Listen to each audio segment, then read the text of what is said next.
Attention gamers.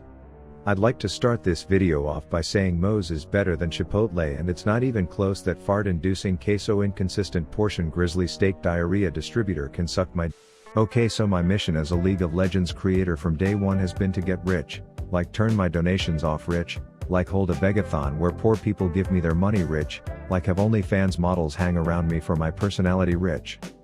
But unfortunately, building a brand around a profanity-induced TTS scripted dying game means that I have to settle for a secondary mission, which typically has been to showcase the insufferable shitholes you run into when playing League of Legends. For example, the Aurelia top who receives a gank and then mental booms because she didn't get the kill, only to announce that she will try to lose while standing in the middle of team fights and spamming abilities like two hamsters are having rough butt sex on her keyboard because Riot can't develop systems to detect soft inting. I do it so that you, other League of Legends players, know that you aren't alone. But then a comment insinuated I stay in low elo to farm these dickheads as a strategy, and while I could cope and say that's true, it made me wonder if I'm actually hard stuck washed, or if I actually tried to climb, stuck to the boring strategy of playing only one champ, muting chat in games, and never giving up or tilting, what would happen, and the results were shocking. Would you stop?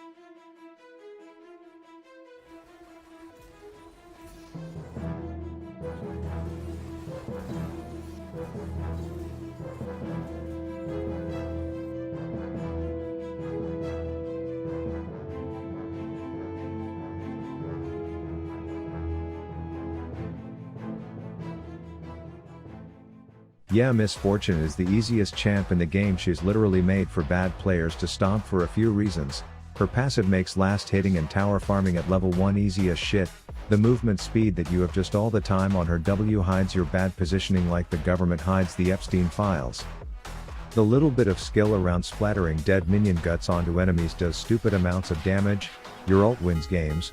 You have more chemistry with runes than Asmongold has with Soda, and I think there's no better proof than my hard stuck ass going on a 20-game win streak where I hard carry almost every game in my main rank after struggling to climb for 10 years. So buckle up, subscribe to my channel, and let me show you how literally every game goes for me on this champ when I'm trying to win. Now I should mention a free advantage when you are tryharding is to use a simple helper app. I prefer Porofessor to some of the others because they pay me to say that, but the pre-game stats and team analysis is nice, plus being able to import runes that pro players have used this patch for your exact matchup is super nice. The scouting report during champ select is almost always helpful, as I know who is hot, who to look out for, and when to play safe, because my support is absolute trash first timing. It has a bunch of in-game pulse checkers, but the feature that I like more than any other is the gold spent comparison, which is the most helpful thing for knowing if I am strong enough to take trades or all in against my lane opponent. It has endgame reports that I gave me hints on where to focus in future games, and all of this is totally free, so check them out with my link below, and let's get into the game. Alright, so this game starts out like most do. I have some random Walmart clearance rack support Cyberpunk 77 Lux who gets outclassed by her snare sister right off the bat, and like a defensive chihuahua I get up in Jinx's face to distract her until bam, she hits Wendy's wig Jinx with a bind and shit gets real. We get flashes and I'm thinking let's back off, but Lux's mouse button must have got stuck as she just zombie walks into them as I step back in to fire one more sparkle ball at the ginger for the even trade. We get back to lane after buying 2 long swords, bringing the total count on my body to 3, and speaking of big dicks, I bring that energy as I know I can just let the bind bitches play together while I run at the home, make the sky glitter shit a bit, and then basically solo bolo her all by my lonesome. Then here is where I break IQ world records on this champ. You see, these little silver shitholes expect me to have backed, but this hard-stuck pop star has a different plan, and that's to bush cheese. This is because everything is better with a little cheddar, but here is where patience is bis. I know that this one particular Gryffindor baby is my key to success. It dies, I hit 6, immediately hit a wombo combo, boom, surprise you, a dead bitch combo, and before you know it, little question marks are decorating my screen in utter amazement of my genius. Anyways, I used to be of the mindset that since MF is fast as fuck, boy, you don't need to buy boots until later in the game compared to other ADCs, which may be true, but then as a bad player all of her movement speed bonuses are even better with an early boots of speed buy. As you can see, I can flat out just run at any enemy who is even the slightest bit out of position, and it results in another easy early kill. In the next clip you'll see 3 instances where having a ton of movement speed helps me. First, because I'm more blind than Ray Charles in a wind tunnel, because I always keep both wards in my sack like they are testicles. I am late to see the gank, but look how fast I get the fuck out of there compared to Lux. Then when I remember I'm 4-0, I can come back into the fight and pluck Peter Rabbit with ease. I proceed to fail miserably at resetting my passive with a Q-pop minion dead guts, but the movement speed helps me GTFO real quick when things go south. So you see 3 instances where a ton of movement speed literally hides the fact that I'm rotten garbage at this game. There's red meat on the menu at McDragon's, which also means Lux will be continuing to prove that she is the inferior snare sister in this match, but not to fear. A giant assault that's hard to miss is here, which kills Gargoyle Gary and earns me assist G's on another. I'm then forced to fight because there's no running from a booger sugar jinx, but a little pucker of the old a-hole, and I win before demonstrating that the extra movement speed is enough to stay out of range of a moored period puddle, which would have killed me. I do know, however, that PMS prom queen is going to be trying to give me a tramp stamp that says sit the fuck down in your fountain, but here's where low losers like to get themselves into hotter water than Ms. Kiff when the DMs are leaked, as I then wait for her CDs and come back in to tap that ass.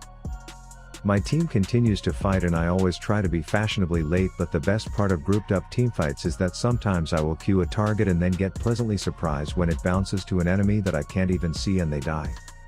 Sure, I get shift shafted in what felt like a life sentence in this snare, but with my cooked up movement speed I can easily reposition to safety right after, waiting until our team's Goron from Zelda distracts that blind bunny so that I can tap once like a debit card on an ATM to withdraw funds.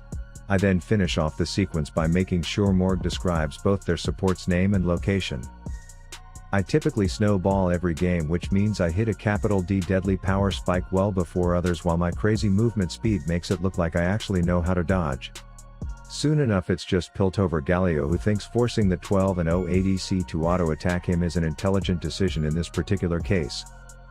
Anyways, I see what looks like a Pokemon battle going down, so I partake only to have some carrot breath saliva spit in my eyes, so I just hit them with the hard R. At this point in the game I'm typically fed enough to roll with the mentality that the best defense is a good offense, knowing that I will do a lot more physical harm to anyone than they will do to me, so you can see I just kind of run at people, which isn't exactly something I would offer as advice, but in my head if I solo kill 3 of them and die in the process I call it a win, since it means my team can do some of the chores on the map without being bothered for a bit. Their team must be like, fuck this big-titted pop star and elect lanky Lucifer to deal with me, as he's the oldest on the team and also the most fed, as my top laner is both literally and figuratively an ape. Usually a fed top dominates a fed bottom, which I believe could be taken as a sexual reference. I don't know, my wife is like the fucking Virgin Mary conceived my daughter without ever seeing a penis, but Rav lore aside, I quickly inform this super Satan that I am not to be fucked with. I'm now 17-1 while their Jinx is failing miserably at her playthrough of Majora's Mask, so it's a bit of a diffy in the southern jiffy if you feel me. Anyways, another giant fight breaks out and I'd like to cope and say it's over Dragon, which is an objective, but in reality we are all just slobbering over the idea of having Rift Alexa announce our name while none of us even know what the word objective means because it isn't in the picture dictionary at our therapist's office. But not to fear, I'm here to go Duke Nukem on their fed top laner. Then Miss Bind yo bitch ass is all up in our grill, but when she finds herself in the bind I hit another hard R, which I cancel before I get cancelled, and things are looking good.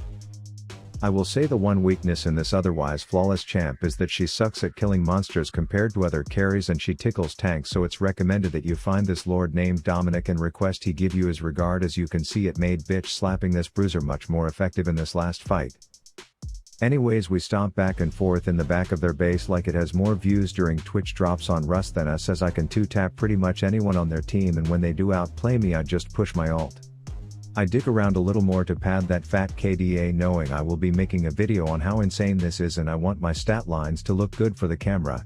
But yeah, that's the story of how I'm going to be attempting to hit my peak elo ever by proving just how strong this champion is.